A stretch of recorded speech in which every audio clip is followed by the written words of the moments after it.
man starts to wake up, he naturally pulls away from the crowd. Not because he hates people, but because the usual way of connecting stops making sense. Most conversations revolve around status, gossip, or complaints. And once he begins to see through that, it gets harder to engage. He's not bitter. He's not isolating himself out of pride. He's just stopped chasing what others are still chasing. He starts to notice the performance in everyday interaction, the need to be liked, to belong, to say the right thing. And without making a big deal about it, he quietly steps back. People might still wave. They might still offer small talk, but the connection is no longer there because it was never real to begin with. He didn't cut ties. He didn't burn bridges. He simply stopped pretending. And when he does that, distance happens on its own. This is the beginning of solitude, not loneliness, just space between who he used to be and who he's becoming. He starts to see clearly what holds people together isn't real.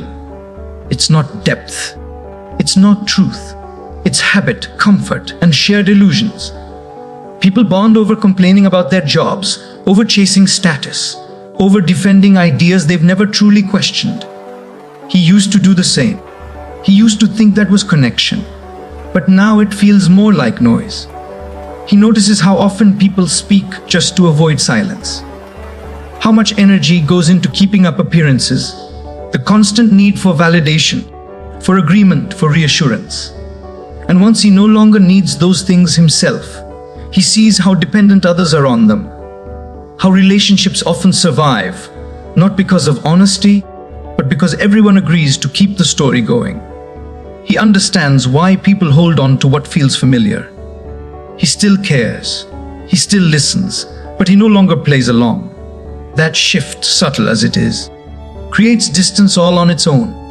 From the outside, he might seem the same.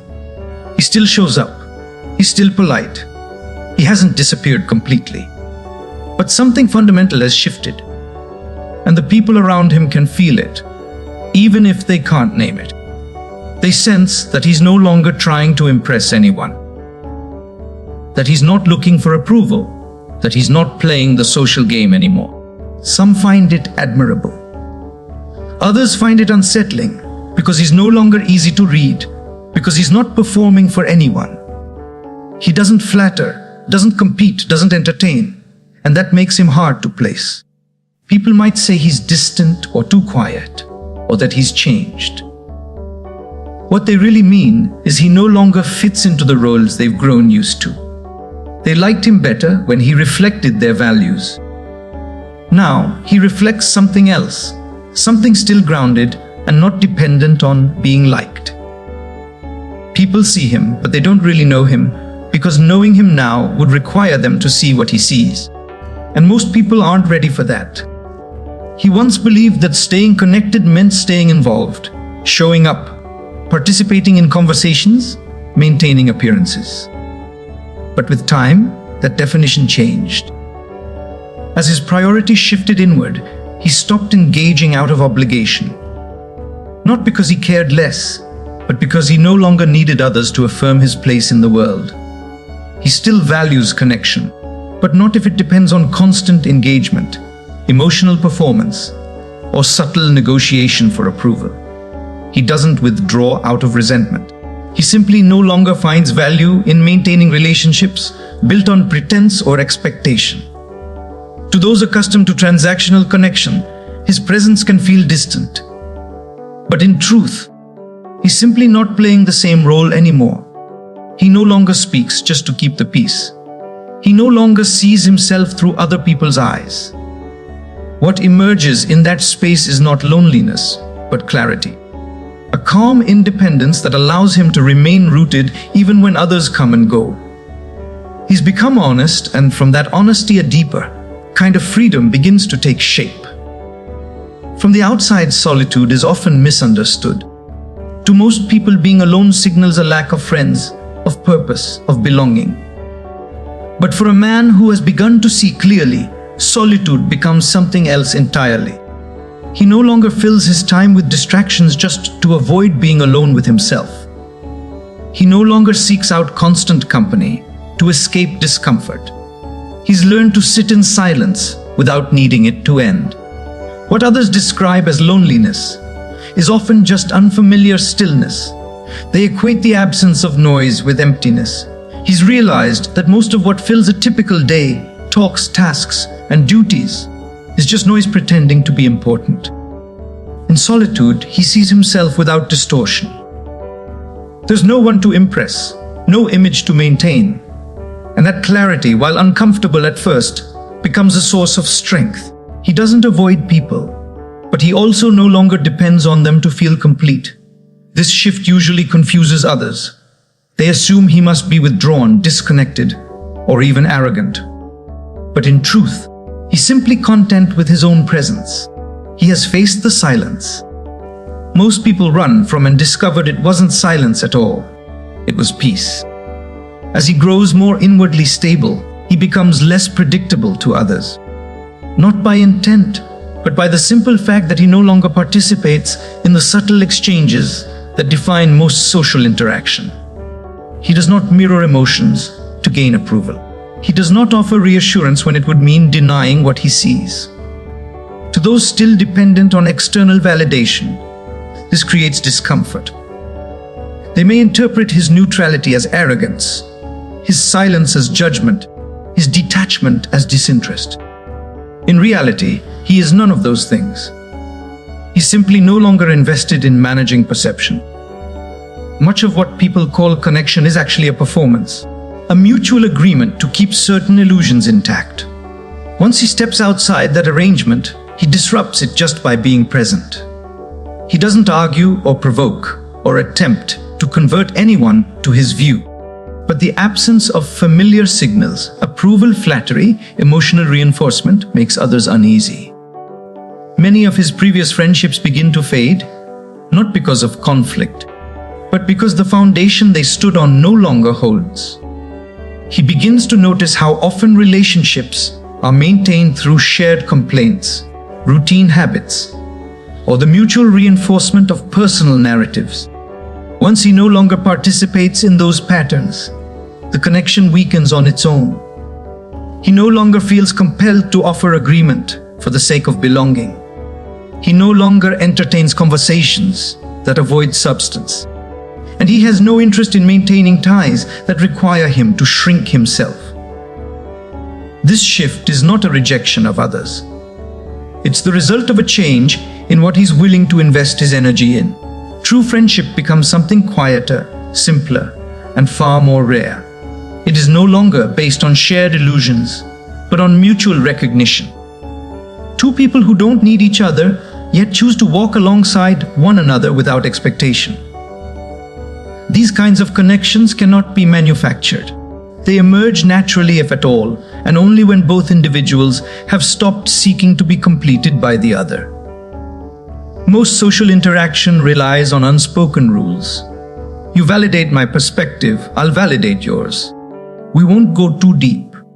We won't challenge each other's assumptions. We'll pretend we agree even if we don't. He used to play by those rules because everyone did.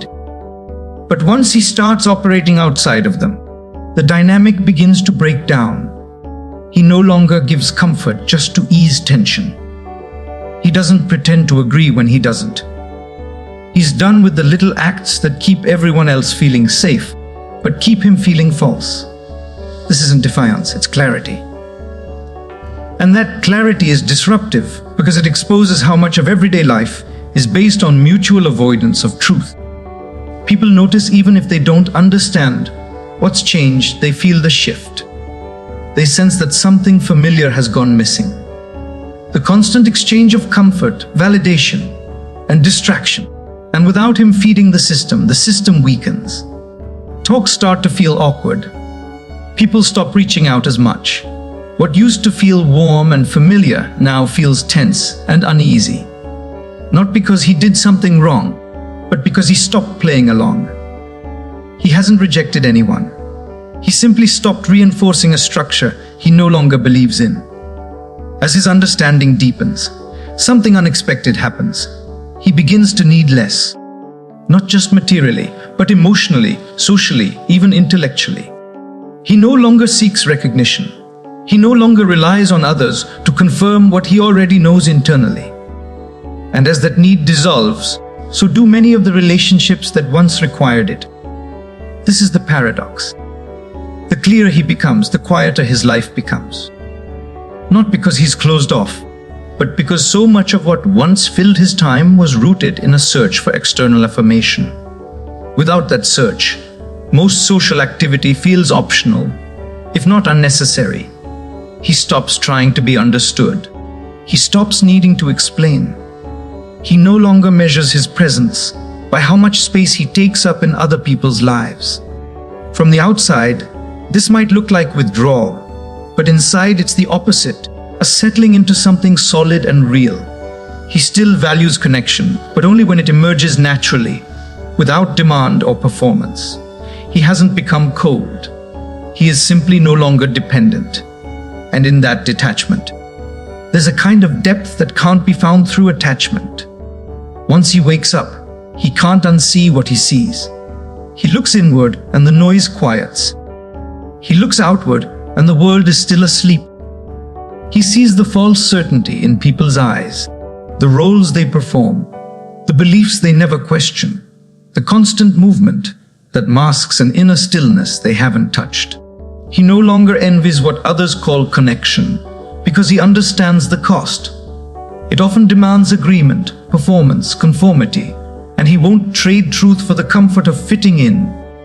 Still, there's a part of him that remembers, a part that quietly hopes. Not for crowds, not for company, but for someone awake, someone who has seen what he's seen, felt what he's felt. Someone who doesn't need him to be smaller, quieter, or more agreeable in order to feel safe. That kind of meeting is rare. It can't be forced, and he would rather wait in silence than pretend in conversation. So he walks alone, not because he enjoys being apart, but because in a world still dreaming, authenticity is more valuable than acceptance. At some point, the solitude stops feeling unusual. It becomes normal, not empty, just quiet. He no longer interprets distance as a problem to solve.